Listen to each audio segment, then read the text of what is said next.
What gives you the right to challenge me in this manner?" the elderly gentleman snapped, his tone cutting and offended. I remained composed, maintaining direct eye contact as I responded. "Mr. Ingwin," I stated calmly, "I'm present to assist you, but if you desire my assistance, I require complete transparency, every single detail." He let out a frustrated sigh, his ego clearly wounded, yet he offered no further resistance.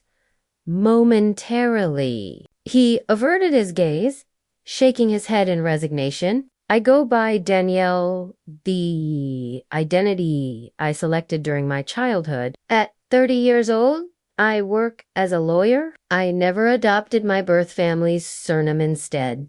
I forged my own path. My professional success stems from determination, transforming childhood trauma into unwavering ambition. At age 6. My birth parents left me at a children's home, forcing me to construct a life without their presence. They departed without hesitation, leaving me questioning my own worth and wondering why I hadn't been sufficient. Now, after several decades, these same individuals who cast me aside are seated in my law office, desperately seeking legal representation, completely unaware of my true identity.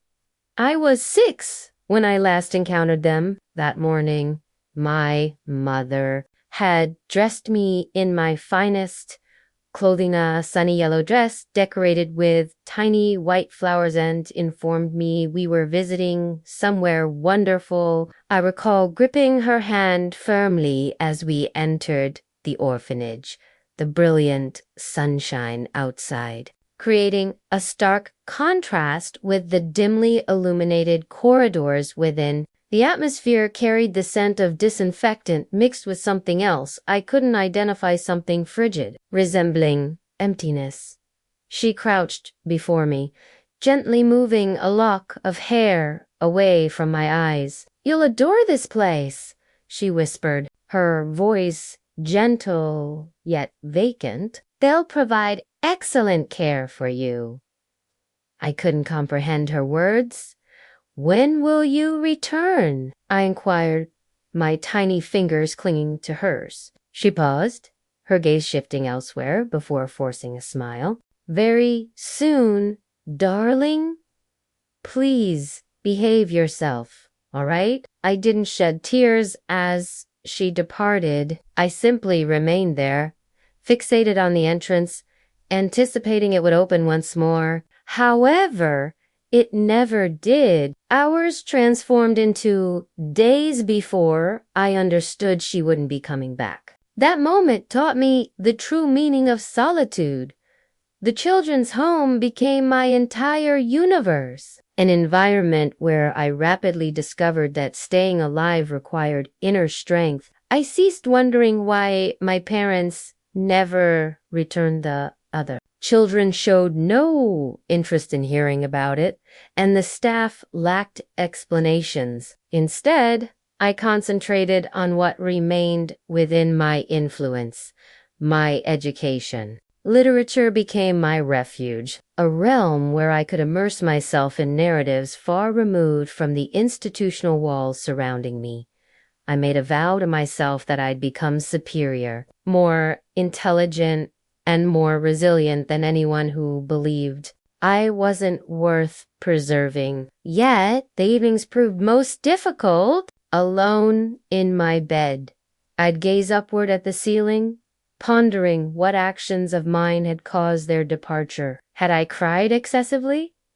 Was I insufficiently helpful? Each question fueled the flame burning within me, a fire that blazed to demonstrate, even if only to myself, that I possessed value, that somehow, in some way, I would prove to them. I would show the entire world that I wasn't the worthless child they had perceived me to be. Years later, I discovered the actual reason behind their abandonment. The orphanage administrator, a compassionate but overwhelmed woman called Mrs. Patel had taken me aside when I reached approximately 10 years old. She had witnessed the day my parents brought me there and had always appeared to pity me in a manner I didn't completely grasp. "Danielle," she said softly, seating me in her cramped, disorganized office, "you're mature enough now to understand why your parents brought you here." Her voice was compassionate,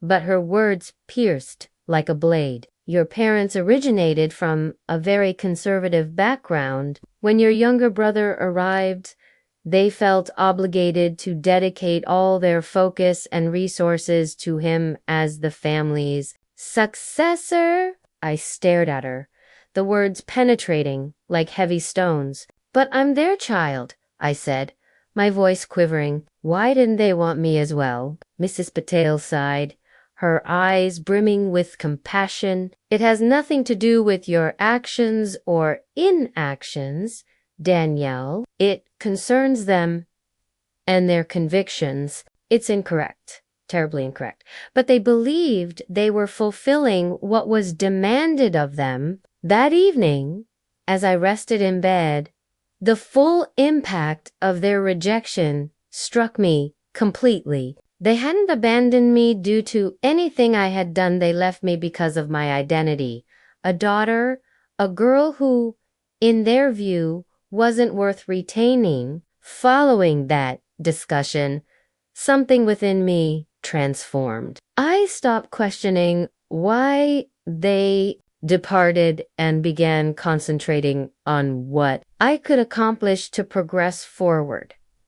The rejection that once devastated me became my motivation. At school, I immersed myself in every subject, determined to excel above all others. I remained after hours to study in the library, consuming books that expanded my imagination and educated me about a world far more extensive than the orphanage. By age 16, I was claiming victory in academic contests and receiving acknowledgement from educators who recognized my capabilities. "Danielle," one instructor told me, "you possess great potential. You simply need the proper opportunities." Those words planted hope within me. I began submitting scholarship applications with one objective: gaining admission to an excellent university and proving to myself that I could transcend the circumstances of my birth.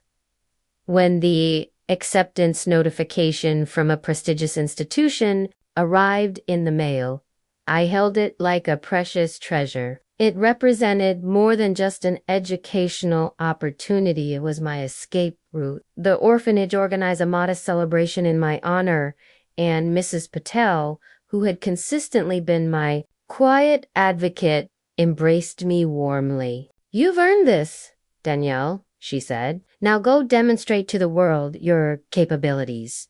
University life was overwhelming. For the first time ever, I found myself among people who had faith in me, or at minimum, valued my contributions. My professors recognized my determination, and my classmates were attracted to my concentration and resolve. I seized every opportunity available: internships, leadership positions, and study groups that challenged me to my limits.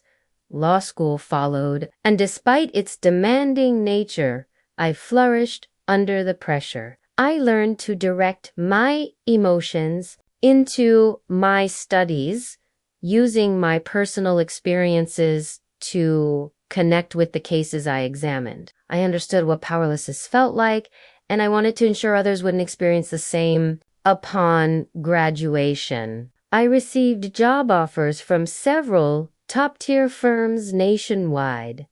Selected a New York firm specializing in assisting underserved populations, a place where I could create meaningful change while advancing my career. Throughout this journey, I kept my background private, not from embarrassment. I had no reason for shame, but because I wanted people to see me for who I had become, not the girl who had been abandoned.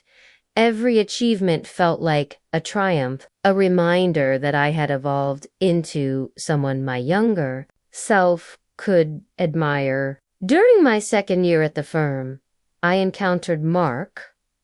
He was a fellow attorney on a collaborative case. We handled a complex situation involving housing rights. Initially, he was just another name among many professionals, but as weeks passed, I couldn't help noticing his warmth and keen sense of humor. He possessed a talent for making even the most stressful days feel somewhat lighter.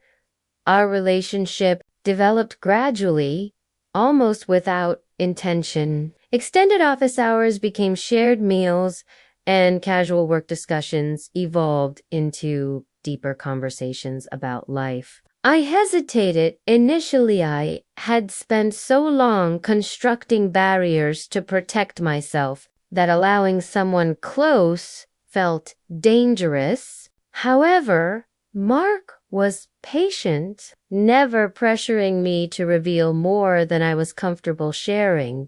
One evening, after we had won the case, he accompanied me home. "You know," he said as we stood by my apartment entrance, "I believe you're the most ambitious person I've ever encountered, but sometimes it's acceptable to let someone else shoulder some of that burden." His words remained with me long after his departure. And for the first time in years, I felt like perhaps I didn't need to handle everything independently.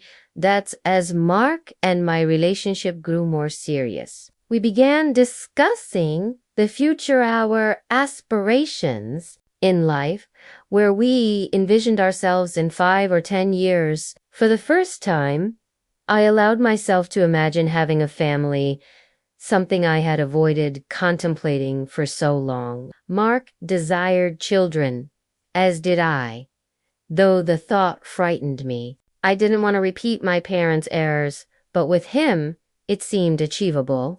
It didn't take long for us to realize that constructing the life we envisioned would require more than just dedication. Between student debt, rent, and New York's cost of living, our combined salaries were stretched thin. We both worked extensive hours, but the prospect of eventually starting a family made the financial shortage seem even more significant. Mark was supportive, constantly reminding me that we were partners. "We'll solve this together," he said one evening as we examined budgets and savings strategies at the kitchen table. But I couldn't dismiss the feeling that I needed to contribute more, to push myself even harder to secure our future. I cherished my work at the firm, helping people who felt powerless, using legal knowledge to advocate for those unable to fight for themselves. It provided me with purpose, but honestly, it didn't offer substantial compensation. Mark and I weren't struggling, but we weren't building the financial security necessary to start a family either. Despite how much I cared about my clients and the firm's mission, I knew I couldn't ignore practical considerations indefinitely. One evening, while reviewing my expanding caseload, I realized something needed to change. It wasn't an easy choice. I had spent years establishing myself in public interest law, but the more I considered it, the more I knew it was time to move forward. I needed to consider the future, not just mine, but ours. Over dinner that evening, I shared my thoughts with Mark. "I've been considering," I said, twirling my fork in my pasta, "applying to some larger firms, corporate law, perhaps." He looked at me with a mixture of surprise and concern.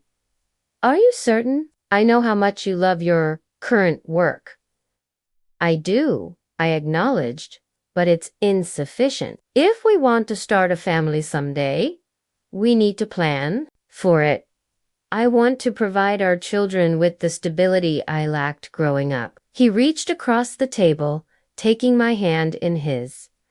"If that's what you want, I support you," he said simply. "I know you'll succeed anywhere." as I updated my resume and began researching larger firms. Another thought started entering my mind. One, I had spent years suppressing my family, the people who had abandoned me. I had convinced myself I didn't need them, that I was better off without them in my life. But now, with the possibility of starting my own family, I found myself wondering, who were they? What kind of life had they built without me? I didn't know much about them, just fragments of information I had gathered. Over the years, Mrs. Patel had once mentioned they were affluent, part of a prominent community. That fact had always been painful. They hadn't left me because they couldn't afford to raise me.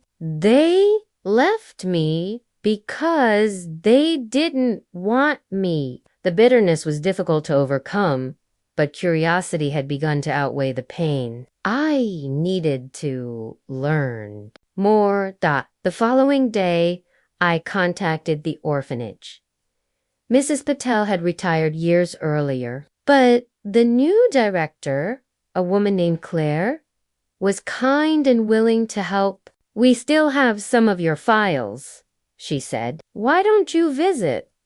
Perhaps we can discuss what you're seeking." I agreed, my stomach tightening as I ended the call. I wasn't sure what I would discover, but I knew I had to take that initial step up. A few days later, I found myself walking through the familiar gates of the orphanage. It had been years since my last visit, but seeing the weathered brick walls and hearing the faint sounds of children playing in the distance brought back a flood of memories. Claire, the director, welcomed me warmly, her kind smile putting me at ease. "Come in, Danielle," she said, leading me to her office. I retrieved some files I thought might be useful. We sat down, and she placed a thin folder on the desk between us. My hands trembled slightly as I opened it, scanning through pages of handwritten notes and forms from when I was first admitted. "Your parents,"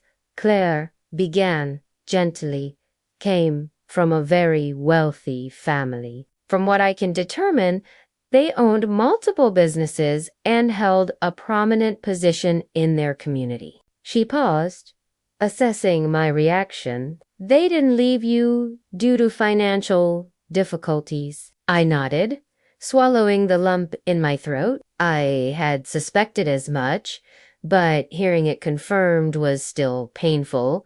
"Do you have anything else about them?" I asked, my voice steadier than I felt. Claire hesitated before sliding a photocopy of a newspaper article across the desk. It was a feature on the Ingwin family, a story about their success, their expanding company, and their perfect, polished life. There was a photograph of them, my parents, older now, but unmistakable, standing proudly beside a young man I knew must be my brother. They appeared so complete, so whole, as if I had never existed. After leaving the orphanage that day, I felt torn in two. One part of me desperately wanted answers, while the other urged me to let it go. What benefit would come from digging up the past? They had made their choice, and I had made mine. I had worked too hard to let their rejection define me any further. I shoved the folder of information into a drawer at home and decided to focus on my future instead. A few weeks later, my efforts were rewarded. I received an offer from a top corporate law firm, exactly the kind of position that could provide the stability I needed to start the life mark, and I had been dreaming of. The salary was incredible, and the opportunity to work on high-profile cases was everything I had hoped for when I told Mark. His face brightened with pride. "I knew you'd get it," he said, pulling me into an embrace. "You deserve this, Danielle." I threw myself into the new role, determined to prove myself once again. The work was challenging, but I thrived under pressure. Long office hours left little time to dwell on my family or the unanswered questions I had left behind. For a while, it seemed like I had made the right choice, leaving the past where it belonged. A couple of years passed, and life changed in ways I hadn't imagined. Mark and I welcomed our daughter Mia into the world, a tiny, perfect bundle of joy who transformed our lives upside down in the most wonderful way. Becoming a mother revealed a side of me I didn't know existed. I wanted to give Mia everything I hadn't received growing up: unconditional love, security, and the absolute certainty that she was wanted. Simultaneously, my career was thriving. I had become one of the youngest senior attorneys at the firm, handling major clients and earning a reputation for my precision and determination. The long hours persisted, but with Mia waiting for me at home, I found a new balance. Mark was my foundation, stepping in whenever I needed to stay late or prepare for a major case. We were building the life we had dreamed of, one founded on mutual respect and love. Yet occasionally, in quiet moments when I would rock Mia to sleep, shadows of the past would creep in. I would think about the choices my parents made, about how they had left me behind without a second thought. Holding Mia in my arms, I couldn't fathom how anyone could do that to their child. I pushed these thoughts away, telling myself it didn't matter. I had my family now, the one I had chosen, the one that mattered. One morning, I walked into my office with coffee in hand, ready to dive into another packed day of meetings and case preparation. My assistant knocked gently on the door just as I was settling down. "Danielle," she said with a bright smile, "Mr. Roberts wants to see you in his office. He said it's about a new client." I set my coffee down and straightened my blazer, curiosity piqued. New clients were always an exciting challenge, and I prided myself on being the firm's go-to person for high-stakes cases. As I stepped into Mr. Roberts' office, he looked up from a stack of papers and gestured for me to sit. "Good morning, Danielle," he began, leaning back in his chair. "We've taken on a significant new client. It's a somewhat complicated case. Mismanagement, lawsuits, potential bankruptcy, high profile but discreet, and I believe you're the right person for the job." He slid a file across the desk toward me. "This one's entirely yours." I picked up the folder and flipped it open, scanning the top page. The name at the top made my heart stop. Ingwin Holdings, my parents' business. My breath caught in my throat as I stared at the familiar name. The memories of the orphanage and that faded newspaper article rushing back all at once. I looked up at Mr. Roberts, struggling to keep my expression neutral. "Thank you," I said evenly. "I'll get started right away." I walked back to my office in a daze, clutching the folder as if it might vanish if I released it. My mind raced a whirlwind of emotions I couldn't quite identify. Anger, confusion, curiosities, they all swirled together, leaving me breathless. Closed the door behind me and sat down at my desk, staring at the name on the file. Ingwin Holdings, my parents' company. For a long time, I didn't move. I just sat there, torn between the instinct to shove the file into a drawer and forget it existed, or to dive into every detail and see how far they had fallen.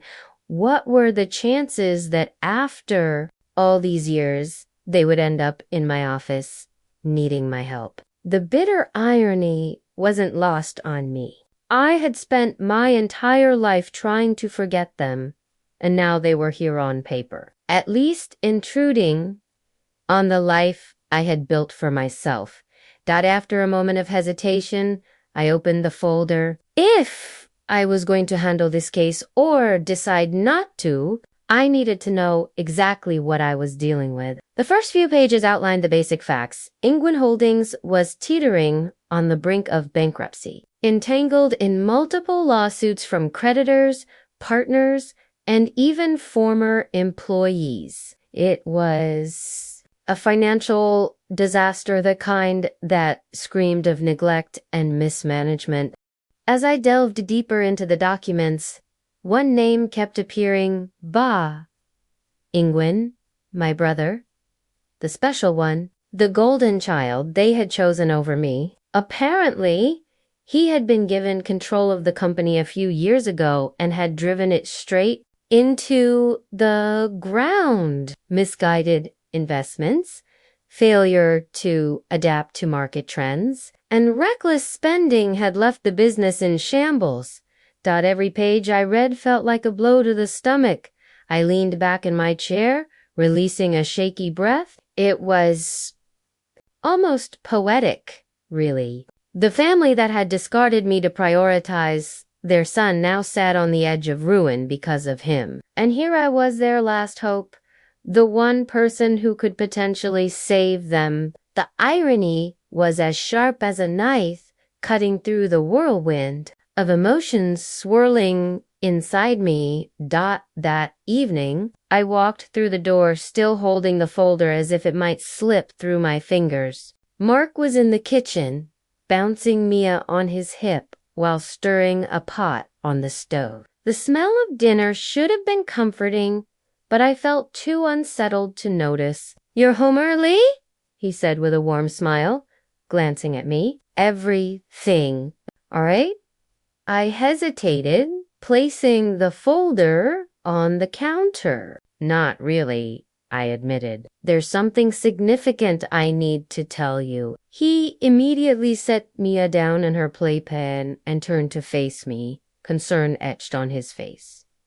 "What's happening?" I took a deep breath and told him everything: the new client, the name on the file, and the history I had spent so many years trying to leave behind. As I spoke, his expression shifted from surprise to disbelief, and finally to understanding. "So, let me get this straight," he said, his voice calm but deliberate. "The family who abandoned you is now sitting in financial ruin, and their survival depends on you." "Pretty much," I said, crossing my arms and leaning against the counter. "It's surreal, isn't it?" Mark shook his head, his brow furrowed. "What are you going to do? Are you even considering taking the case?" I sighed, running a hand through my hair. "I don't know yet," I admitted, "but I can't just ignore it. I think I need to meet with them, see what they're like now. Maybe it'll help me figure out what to do." Mark nodded slowly, leaning against the counter across from me. "That's fair. You've always been the kind of person who faces things head on. Just promise me one thing." "What's that?" I asked, meeting his steady gaze. "Do what's best for you," he said. "Not for them, not for anyone else. You don't owe them anything. Danielle, if you decide to take this case, it has to be on your terms." His words hit me hard, but I nodded. "I'll keep that in mind," I said quietly. "The meeting's tomorrow. After that, I'll decide." Mark walked over and pulled me into a hug, his arms a steady anchor against the storm of emotion swirling inside me. "No matter what you choose," he murmured, "I've got your back." The next morning, I sat at my desk staring at the phone for what felt like an eternity. My assistant had already reached out to Ingwin Holdings to arrange the meeting, and they had agreed almost immediately. Now all that remained was to confirm the time. I took a deep breath, picked up the receiver, and dialed. A woman's voice answered. On the other end, Ingwin Holdings How may I direct your call? This is Danielle from Cross and Roberts, I said, keeping my tone professional. I'd like to confirm the meeting scheduled for tomorrow with Mr. Of course, she replied, cheerfully. Mr. Ingwen and Mr. Ba Ingwen will be there at 11 a.m. Does that work for you? My grip on the phone tightened at the mention of Ba's name. Yes, that works perfectly, I said, forcing my voice to remain steady. Thank you. As I hung up, my stomach churned. The meeting was set in less than 24 hours. I would be sitting face to face with the family who had left me behind. I leaned back in my chair, exhaling slowly. No matter how this meeting went, I knew one thing. I was ready to face them. That night, sleep eluded me. I tossed and turned, staring at the ceiling as my mind raced with every possible scenario. What would I say? How would they react? Would they even recognize me? Every time I closed my eyes, their faces from that newspaper article flashed in my mind, older but unmistakable, that by the time my alarm sounded, I felt like I hadn't slept at all. The next morning, I got ready with an almost robotic focus, carefully selecting a sleek black suit and pulling my hair into a neat bun. I wanted to project confidence, even if I felt anything but. As I walked into the conference room at 10:50 a.m., I gave myself one last mental pep talk. You've faced tougher challenges, Danielle. You can do this. At exactly 11 a.m., the door opened and they walked in. My father was first, looking every bit as proud and authoritative as I remembered. Behind him was Ba, his features sharper than in the photos but still carrying that same air of privilege. Neither of them gave me a second glance as they approached the table. Miss Danielle, thank you for meeting with us, my father said, extending his hand. His voice was polite, professional, and utterly devoid of recognition. I shook his hand firmly, my own composure flawless. Of course, I replied evenly. Please have a seat. As they settled into their chairs, I opened the folder in front of me, flipping through the pages with deliberate calm. Let's get right to it, I said, my tone sharp and professional. From what I've reviewed so far, Ingwen Holdings is in a precarious financial situation. Years of mismanagement, reckless investments, and mounting lawsuits have left the company on the brink of bankruptcy. I simply couldn't resist. My father stiffened, his face flushed, and I could see the pride and anger building behind his composed exterior. Finally, he erupted. What gives you the right to challenge me in this manner? He barked, his voice echoing through the room. For a moment, I just stared at him, the weight of his words sinking in. He had no idea who I was, no idea that the person sitting across from him was the same little girl he had deemed unworthy all those years ago. And now, here I am, sitting across from the man who left me behind, demanding my help. Part of me wants to laugh at the absurdity of it all. Another part of me wants to scream, he doesn't even recognize me. He doesn't see the person I've become, the person who's now in control of what happens next. So I'm asking you, what would you do if you were me? Would you confront him here and now, tear off the mask and force him to see the truth, see who the person he abandoned has become? Would you take the case and show him that I'm stronger than he ever gave me credit for? Or would you walk away, leaving him to deal with the mess he and his golden child created? And then there's another thought that keeps creeping in. Should I ruined their lives for good? Should I let their empire crumble and watch them feel the pain they once made me endure? Is that justice? Is that revenge? I don't know anymore. All I know is that whatever I decide will change everything. Let me know your thoughts in the comments. I'm still deciding, and maybe your perspective will help me figure out how this story ends. Hey there, did you enjoy the story? If you did, don't forget to hit the like button and subscribe to the channel. It helps us tremendously and ensures you won't miss out on more great stories we share here. Thank you for watching, and we'll see you in the next one.